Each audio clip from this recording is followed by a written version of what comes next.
Tropical Cast, a voz da medicina tropical. Bem-vindo a mais um episódio do Tropical Cast, o podcast da Sociedade Brasileira de Medicina Tropical. Eu sou Júlio Croda, médico infectologista, ex-presidente da Sociedade Brasileira de Medicina Tropical, pesquisador da Fundação Oswaldo Cruz e professor da Universidade Federal de Mato Grosso do Sul.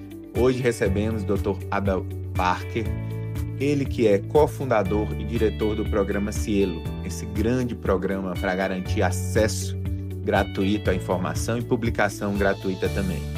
Ele também coordena esse projeto na Fundação da Universidade Federal de São Paulo desde 2010. Anteriormente, ele foi diretor do Centro Latino-Americano e do Caribe de Informações em Ciências da Saúde, a BIREME, que é da Organização Pan-Americana de Saúde e da Organização Mundial de Saúde. Ele ficou à frente da BIREME por 11 anos. O Dr. Abel Parker é um grande amigo, esteve comigo em uma mesa redonda que discutimos acesso aberto à ciência nos últimos 3 congressos brasileiros da Sociedade de Medicina Tropical. No episódio de hoje vamos falar sobre os desafios para dar voz e visibilidade a pesquisadores latino-americanos, como a inteligência artificial generativa está transformando a comunicação científica e a relevância e o impacto dos periódicos científicos brasileiros, especialmente na área de medicina tropical. Dr. Parker, seja muito bem-vindo ao Tropical Cast. Tropical Cast. A ciência aberta promete deixar o conhecimento científico mais acessível para todos. Mas, na prática, quais são os maiores obstáculos para que pesquisadores de países da América Latina tenham voz e visibilidade nesse cenário? Obrigado, professor Júlio Croda, por essa oportunidade que temos de dialogar sobre a comunicação de pesquisa no Tropical Cast. Parabéns, desde logo, pelo podcast, que certamente enriquece, vem enriquecendo o papel da sociedade no avanço e disseminação do conhecimento. Deixe-me expressar também meu reconhecimento e admiração à sua dedicação e liderança na área de comunicação científica nesse complexo campo da medicina tropical. Parabéns a toda a equipe do Tropical Cast. A sua questão sobre ciência aberta, ela sim enfrenta resistências de parte da comunidade de pesquisadores e também se enfrentam a muitos obstáculos. A ciência aberta é o novo modus operandi de fazer e comunicar pesquisa. Nós, no Cielo, estimamos que nos próximos 3 a 5 anos se consolidará como modus operandi, isso é predominante, ou seja, a ciência aberta para a parte, dominará o ciclo todo da pesquisa. Entretanto, como esse processo de inovação, a ciência aberta ainda não alcançou o ponto de não retorno, que pensamos se dará em 1 ano e meio, mais ou menos. A plausibilidade da ciência aberta nasceu, eu diria, com a primeira página web, em 1991, publicado pelo Tim Berners-Lee, isso há quase 35 anos. Desde então, a gestão do ciclo de pesquisa vem sendo progressivamente, com mais ou menos ímpeto, realizada na web.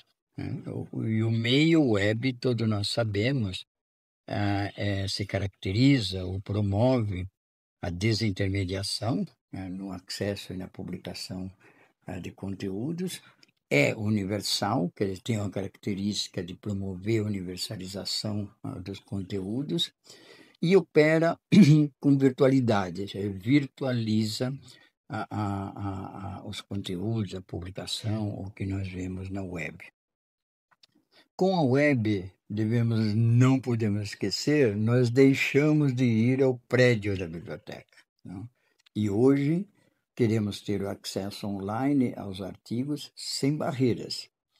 E foi nessa a perspectiva que surgiu o movimento de acesso aberto à literatura científica com disponibilização universal dos artigos e outros tipos de documentos.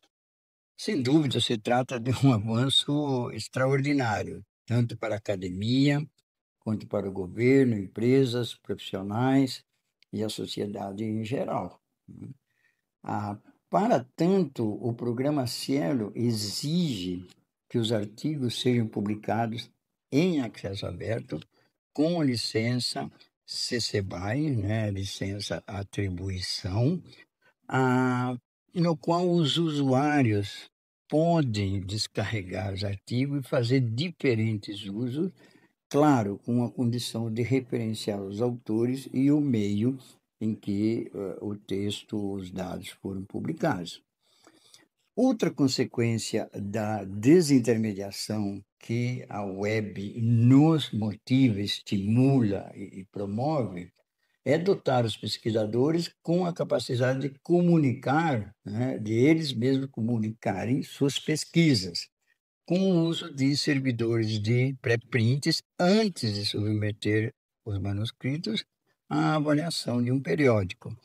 Nessa prática, há um ganho notável de tempo de disseminação, de estabelecer precedência das ideias e resultados, além da oportunidade de melhorar o manuscrito com novas versões antes de submeter a um periódico para certificação da pesquisa. Mas as transformações provocadas pela web vão muito além, né? Os dados das pesquisas, os conteúdos, todos eles, sejam dados numéricos, esquemas, programas de computador, etc., subjacente aos artigos, onde estão? Devem estar ou deveria estar em algum endereço na web. O acesso a eles é fundamental para apoiar a avaliação das pesquisas e medir ou testar a sua reprodutibilidade, para compartilhar com outros pesquisadores e, portanto, promover o avanço do conhecimento e, principalmente, também para a preservação dos dados e não deixar que os mesmos se percam, né, ao longo dos anos. Já não pega bem informar que os dados podem ser solicitados em número limitado ao autor e pega mal, e logo muito mal, ignorar a disponibilização dos dados. A partir de 2026, todos os artigos publicados em periódicos Cielo devem vir acompanhados de uma declaração de disponibilidade dos dados. A certificação das pesquisas pelos periódicos continua, e ela continua tendo concurso de editores e de pares que interagem com os autores no processo de avaliação dos manuscritos. É um processo clássico que a web vem estimulando também a desintermediação. Trata-se da abertura, então, da avaliação por pares, o que enfrenta enorme resistência e, provavelmente, pela nossa experiência, é a prática que levará mais tempo para se consolidar. Devido à grande resistência, o programa Cielo, nós vimos promovendo o que chamamos avaliação por pares informada, com avanços graduais, começando pela publicação no artigo do nome do editor responsável pela avaliação, seguido pela publicação dos pareceres, anônimos ou com o nome dos pareceristas, e, finalmente, a abertura das identidades de todos os atores envolvidos. Assim,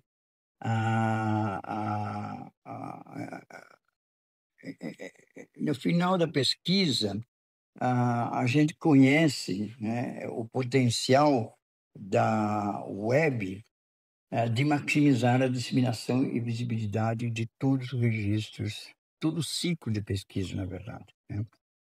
Entretanto, há muitos condicionantes ainda, como os índices bibliográficos comerciais, que, de certa forma, restringem a ampla disseminação. É importante destacar aqui que no processo de disseminação, a web, com o concurso de inteligência artificial, se pode gerar versões, virtualizações de um texto para diferentes públicos, não? Para autoridades, para professores, para, enfim, dependendo do repertório do usuário. Né? Então, nesse processo de caminhar, rumo à ciência aberta, o que está implícito são forças, movimentos, forças e práticas que visam melhorar a ciência, torná-la mais robusta, com mais impacto acadêmico e mais impacto social.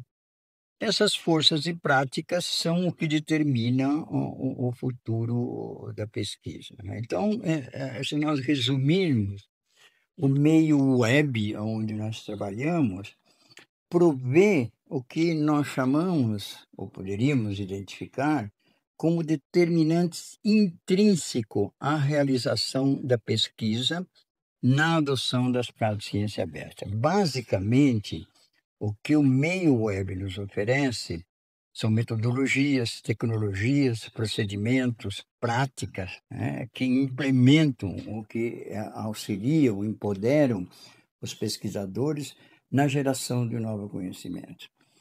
Já as políticas científicas, os modelos de negócios de comunicação científica, típico, por exemplo, do portal de periódicos da CAPES, e a cultura adquirida no modo clássico de fazer pesquisa, que permeia o sistema de ciência e tecnologia, de alto a baixo, de autoridades, intermediários e pesquisadores, eles constituem o que poderíamos identificar aqui como determinantes externos, determinantes exógenos.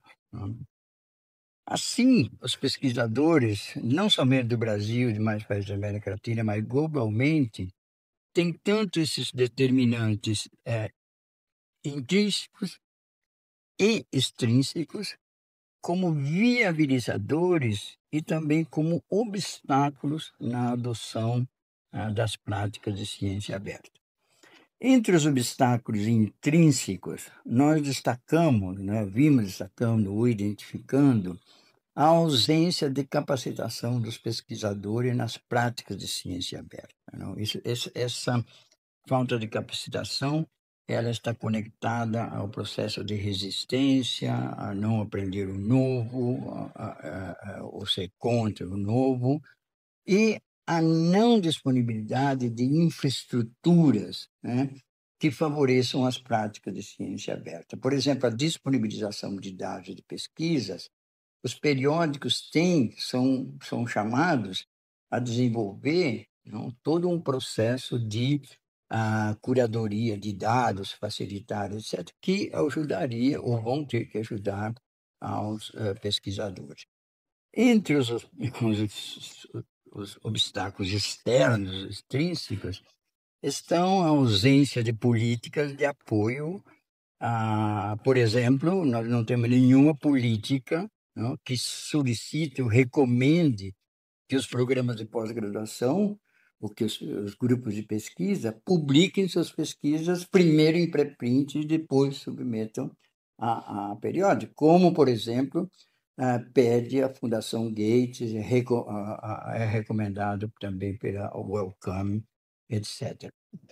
E os sistemas de avaliação de pesquisas, tanto institucionais e nacionais, não citam a adoção da ciência aberta como critério de avaliação, de promoção, de reconhecimento. São baseados em modelos clássicos. Então, por que, se eu vou ser avaliado com um modelo clássico, por que eu vou adotar as práticas de ciência aberta?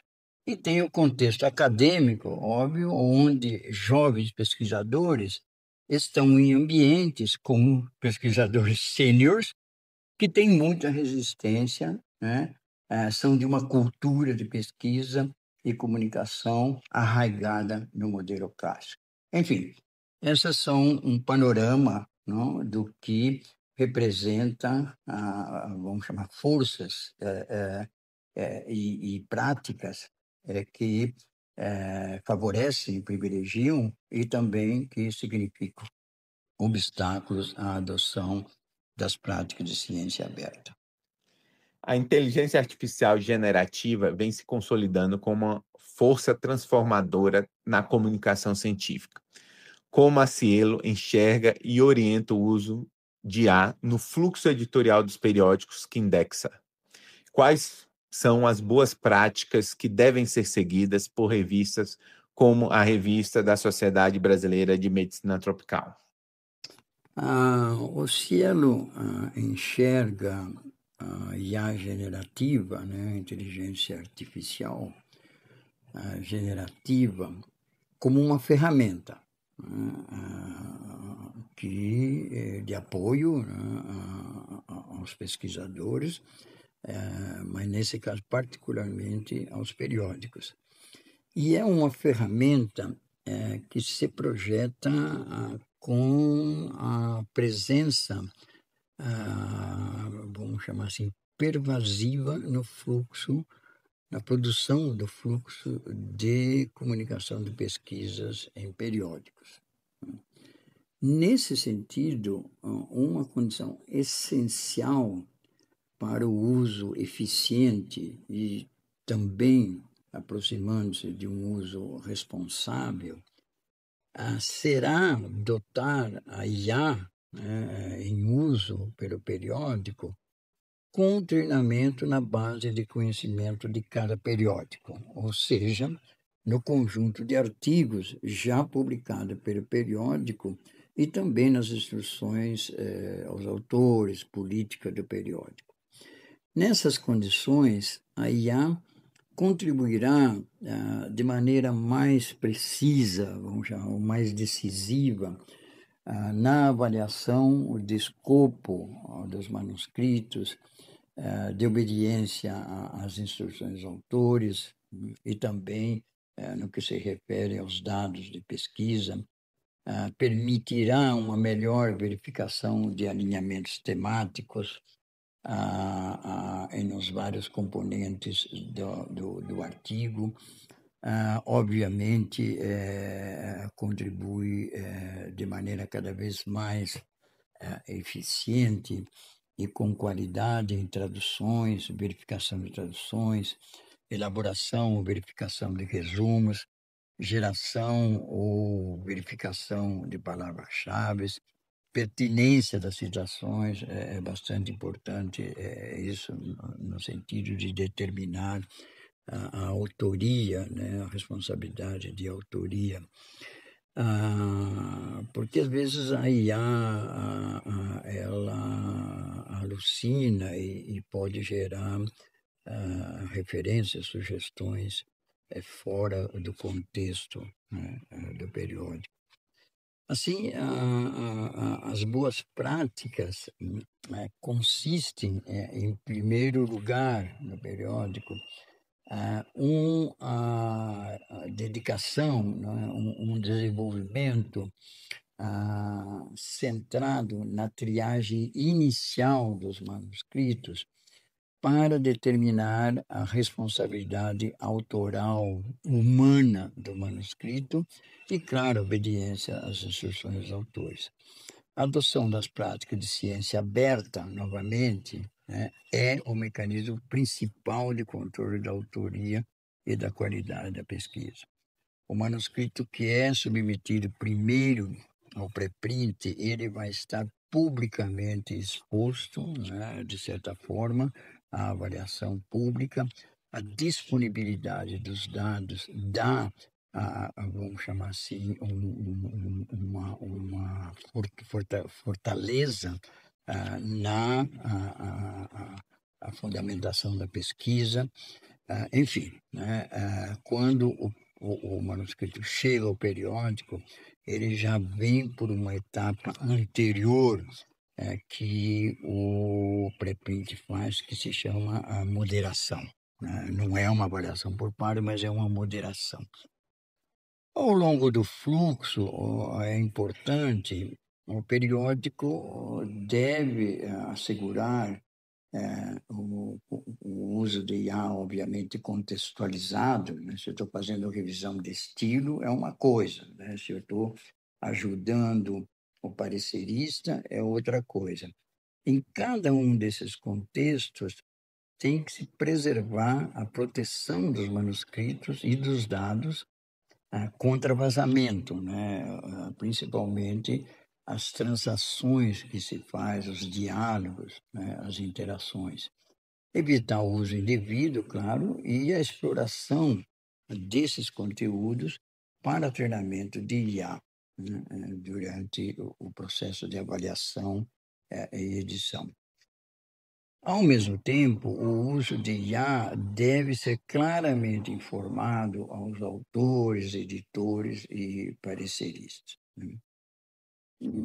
Embora a IA se projeta como um fenômeno, né, um pervasivo na produção dos artigos, as organizações que orientam as boas práticas de comunicação científica estão ainda sem padrões e critérios fechados sobre o que é e como verificar o uso responsável de IA pelos autores e periódicos. Predomina a tendência de transferir para o autor o controle quando se detalha ou se exige, se solicita que o autor declare o uso da IA, né, às vezes em muitos processos, quando na verdade deveria se restringir a decisões críticas de pesquisa, como a geração de conteúdos, na revisão de literatura, análise de dados e mesmo no caso de interpretações científicas. Essa transferência, vamos chamar de responsabilidade do controle para o autor, gera também uma pressão grande sobre os autores, que podem sentir-se intimidados nesse processo de declaração em que vai desqualificar o manuscrito, etc. Então, esse processo ele ainda está em, vamos chamar assim, aprendizagem, né? Tanto principalmente por parte dos periódicos que, por último, vão informar essas organizações que definem padrões, práticas. De qualquer maneira, a responsabilidade última, né, eu diria, e praticamente única, poderá ser um dia, sobre a avaliação do uso responsável de IA, né, como autoria humana evidenciada, cabe ao periódico. É o periódico como ele sempre fez classicamente. Né? A adoção do modus operandi ciência aberta, do ponto de vista nosso, é o marco operacional que melhor capacita os periódicos nesse processo de identificação, verificação da autoria humana. Nós esperamos disponibilizar aos periódicos agentes de IA mais robustos, né, nos próximos 2 anos, talvez, em função da aprendizado e desenvolvimento de soluções confiáveis, agentes que sejam configuráveis segundo a base de conhecimento e política editorial de cada periódico. Então, estamos, de certa forma, em um processo dinâmico de interação com as comunidades enfim, de comunicação de pesquisa, de comunicação científica, para determinar o caminho o caminho melhor para produzir pesquisas confiáveis e de qualidade. O Cielo sempre destacou a importância dos periódicos científicos de qualidade editados no Brasil. De que forma essa relevância se manifesta especialmente entre os periódicos da área de medicina tropical? E como políticas públicas e o sistema de avaliação têm reconhecido ou não esse valor? O tema, a identificação da relevância dos periódicos é central para o programa Cielo. Quer dizer, na verdade, a gente pode dizer que a razão de ser do Cielo é reconhecer a relevância dos periódicos de qualidade editados no Brasil e nos demais países da rede Cielo, né? E a relevância das pesquisas que comunicam, né? Então, como se manifesta essa relevância? Eu diria que no processo de comunicação, de pesquisa, de promover a produção científica, de contribuir para o aumento do conhecimento, de participar dessa conversa global, nacional e global, a gente tem basicamente três manifestações da maior ou menor relevância dos periódicos de qualidade, particularmente os que estão indexados no Cielo. Em primeiro lugar, a presença proativa das pesquisas que os periódicos comunicam no fluxo global de informação científica. Elas têm que participar, têm que ser interoperáveis, têm que estar disponíveis para recuperação e, obviamente, para a citação. Em segundo lugar, a disponibilidade, vamos chamar assim, da capacidade científica, não, de infraestrutura do Brasil em executar o ciclo completo de fazer pesquisa, né? Entendemos isso como uma capacidade que é reconhecida, né, de publicar artigos em periódicos de referência internacional. Isso é parte da infraestrutura, né, da capacidade científica. Mas isso é manco se não tivermos também a capacidade de publicar nacionalmente periódicos de referência internacional. Essa é a proposta do Cielo. Aí nós conseguimos executar, vamos chamar assim, o ciclo completo de fazer pesquisa segundo o estado da arte. Essa é basicamente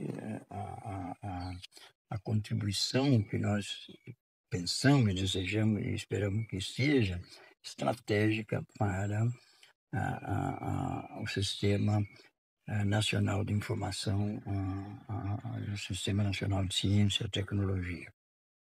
Em terceiro lugar, que é bem sempre lembrado, comunicar pesquisas de interesse nacional, né? E essa comunicação ela pode ocorrer de modo competitivo com os periódicos de referência internacional, né? Porque é importante que a gente participe dessa competição e publique melhor, né? ou igualmente, ou em substituição ao fato de que os periódicos dos publishers não têm interesse em determinados tópicos, né? E aí sim a infraestrutura nacional, os periódicos, nós garantimos que essas pesquisas sejam comunicadas em alto nível, né? Os periódicos da área de medicina tropical, por exemplo, indexados no Cielo, eles detêm essas características que nós identificamos como relevância, não como relevantes para a ciência brasileira, né? Olhando os 4 principais periódicos que nós sempre analisamos aqui, que é a revista, né, da Sociedade Brasileira de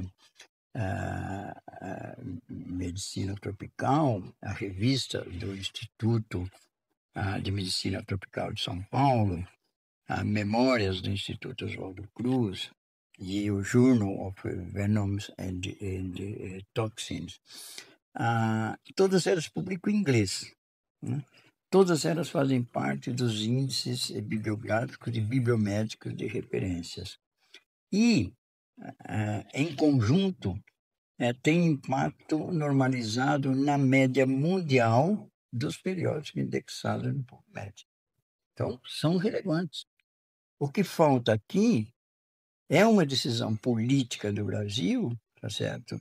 De entender que o fato que o Brasil é o terceiro maior produtor de ciência nessa área complexa de medicina tropical deveria também ter uma capacidade de publicação, tá certo, de primeiro mundo, de equivalente, competitivo. Essa é a luta que nós vimos travando e que tem que despertar esse sentimento, essa visão, essa clareza nas nossas autoridades.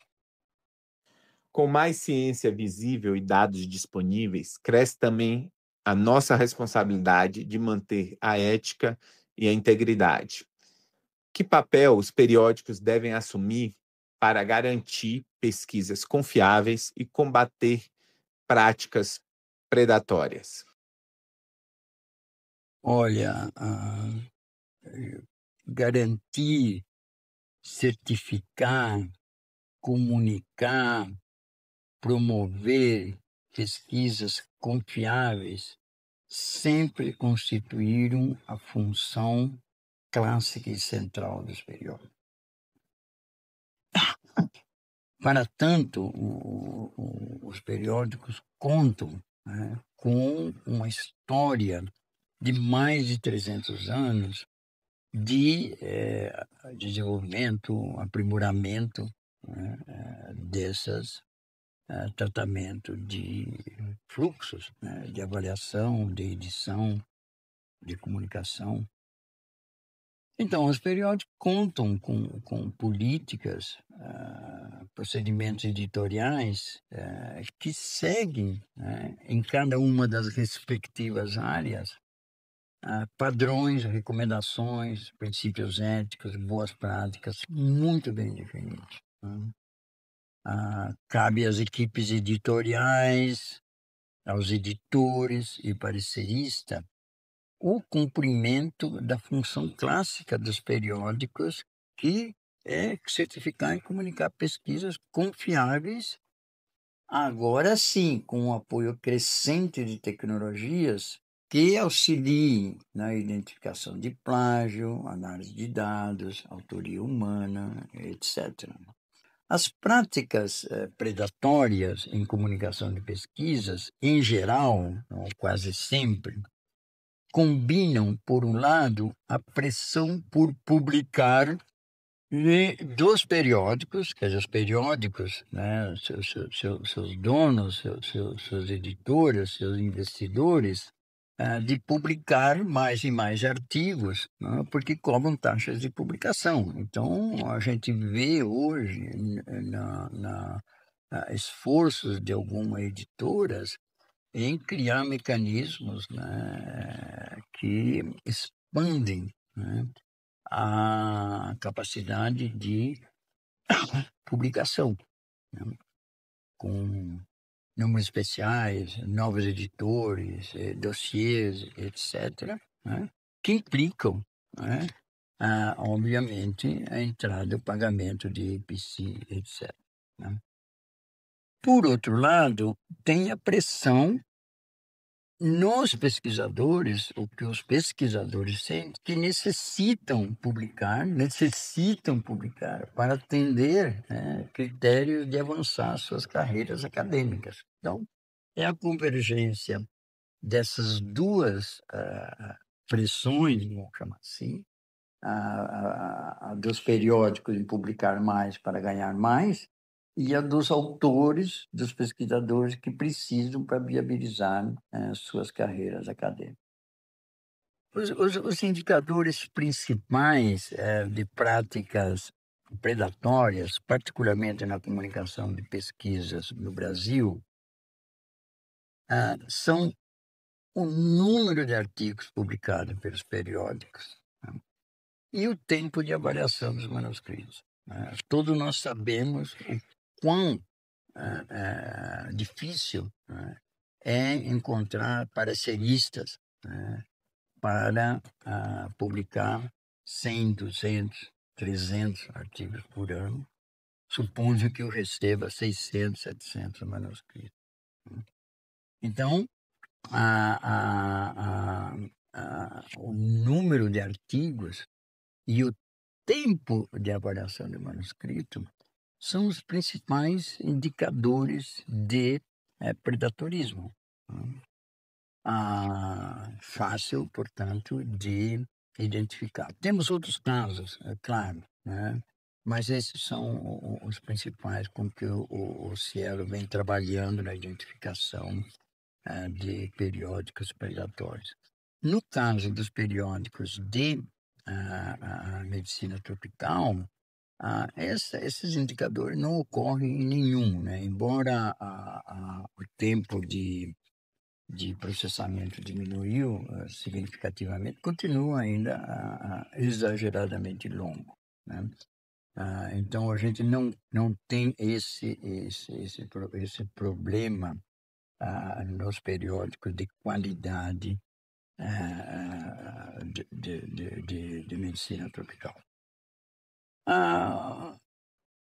Os sistemas de avaliação de pesquisa, tanto das instituições quanto os sistemas nacionais, que avaliam as pesquisas com base em que periódicos foram publicados, são incentivadores de práticas predatórias. Esse é um das origens, né, do predatorismo. Né? Então, o Qualis contribuiu muito para um processo de que o que importa é eu emplacar os meus manuscritos nesses e desses periódicos, porque eles têm melhor ranking. Né? Então, o caminho para a solução aqui é o que se está fazendo no Brasil, o que a CAPES começou a fazer. Quer dizer, é medir o impacto da pesquisa pelo desempenho observado, né, e não pelo desempenho ou pelo impacto esperado. Todos nós sabemos que em qualquer período, em qualquer área, 30% das citações que compõem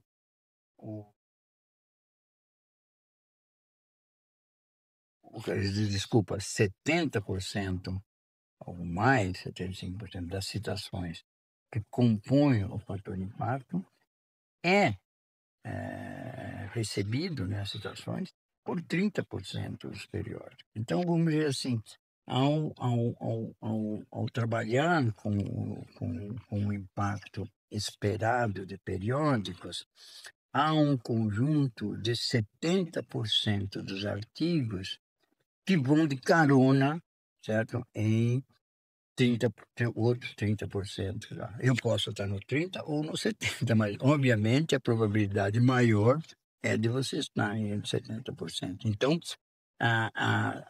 definitivamente contribui ou não contribui para aumentar o impacto da pesquisa nacional ou de uma instituição, né? Embora tardiamente, né, porque a Declaração Dora, nesse sentido, já tem mais de 12 anos, é uma decisão histórica essa do Brasil de mudar a avaliação das pesquisas com centralidade agora no impacto observado. Olhando para o futuro, quais as tendências você vê para a comunicação científica e para os periódicos da América Latina nos próximos anos? O que podemos esperar do futuro e dessa evolução? Os periódicos publicados nos países da América Latina, com base nos que são indexados na rede Cielo, contam com fortalezas e fragilidades, eu diria mais fortalezas que fragilidades, cuja dinâmica, né, dessa prevalência de fortaleza e fragilidade vai determinar a evolução dos periódicos quanto à sua sustentabilidade, visibilidade e impacto, né? As fortalezas, elas estão enraizadas nas condições culturais, geográficas, históricas, sociais e econômicas dos países, né? Por exemplo, os periódicos Cielo dos países de idioma espanhol têm um desempenho internacional notável, né, em termos de publicação de autor estrangeiro, número de citações, etc., que é derivado do intenso diálogo, né, ibero-americano, que ocorre, né, por causa, basicamente, do idioma espanhol e por consequência também obviamente, cooperações históricas, né, etc., né? No caso do Brasil e de Portugal, o mesmo ocorre, né, com mais presença nos periódicos de ciências sociais e humanidades, né, que publicam predominantemente em português, né, apesar do diálogo internacional ser muito mais restrito que o do mundo espanhol, né. As outras fortalezas que têm os periódicos do Brasil e da América Latina estão relacionados com os campos e objetos de pesquisa, né, que novamente estão relacionados com condições e nichos, problemas nacionais, né, desenvolvimento histórico da pesquisa, como ocorre no caso do Brasil, com ciências agrárias, né, que tem uma produção científica muito atrelada, né, às condições do Brasil, né, de um país tropical, semitropical, e também nas condições de clima. Medicina tropical, como vimos comentando, saúde pública no Brasil tem impacto notável, né? Há também fortalezas providas de campos específicos, né, onde temos um ou dois periódicos que se destacam e têm um impacto nacional e internacional alto, né, por proteção, por contribuição de grupos de pesquisa, né, e capacidade editorial. Isso ocorre, por exemplo, em odontologia, ocorre em psiquiatria.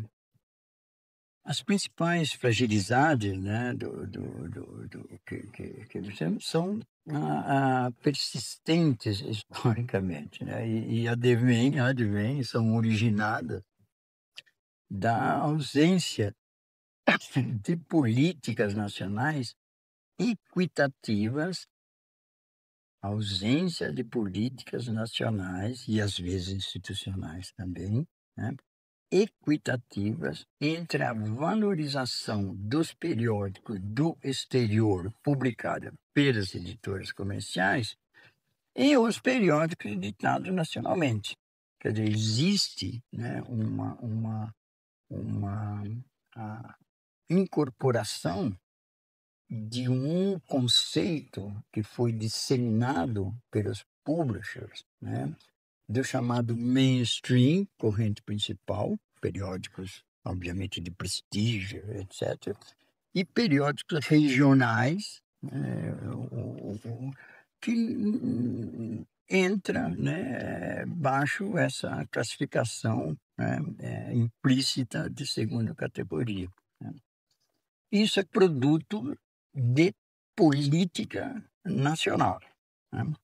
Então, essa fragilidade, né, embora a gente tenha, por exemplo, no Brasil, nos países da América Latina, o Cielo, que representa uma fortaleza, né, ainda que não suficiente para o reconhecimento dos períodos de qualidade, mas essa fragilidade tende a se aguçar com o avanço dos acordos transformativos, que incentivarão a publicação em acesso aberto em periódicos dos públicos comerciais a custo zero, enquanto os periódicos de qualidade do Brasil enfrentam grande dificuldade para a composição de seus limitados orçamentos. Né? Em consulta que nós fizemos agora em abril de 2025, somente 30% dos periódicos tinham orçamento definido para 2026, quando a recomendação do Cielo é que os periódicos operem com orçamentos trimestrais, aliás, como duram os acordos transformativos.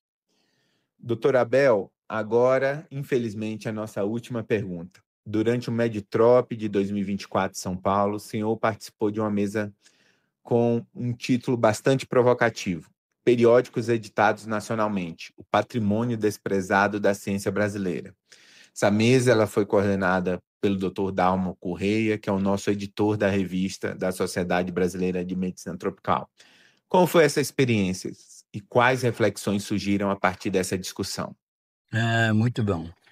Bom, a reunião foi muito boa, aliás, eu diria como tem sido historicamente as reuniões sobre os periódicos de medicina tropical, sobre a comunicação científica na área, que são organizados pelo professor Dalmo Correia nos Meditrops. O Dalmo, com sua acumulada experiência, eu diria sabedoria e dedicação como editor do periódico da Sociedade, tem sido muito feliz na organização dessas reuniões.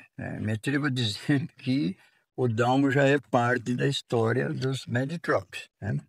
Ele sempre, né, elege temas críticos relacionados com o desempenho e a valorização das pesquisas comunicadas pelos periódicos editados nacionalmente. Né? Na reunião de Meditrop, que você me consulta, o foco foi a explicitação dos periódicos de medicina tropical como patrimônio da ciência brasileira, no sentido, né, na perspectiva ou no movimento de que eles devem ser promovidos. Né? Esse tema, novamente, um tema feliz, promovido pelo Dalmo, emerge também um conceito muito importante na política global que vivemos hoje, que é a autonomia nacional, a capacidade nacional de interagir internacionalmente. Muito obrigado, gostei muito dessa reunião. Dr. Abel Parker, muito obrigado pela sua participação no TropicalCast. A Sociedade Brasileira de Medicina Tropical agradece por essa brilhante discussão sobre um tema tão relevante. O TropicalCast volta na próxima quinta-feira. Até lá! Tropical Cast, a voz da medicina tropical.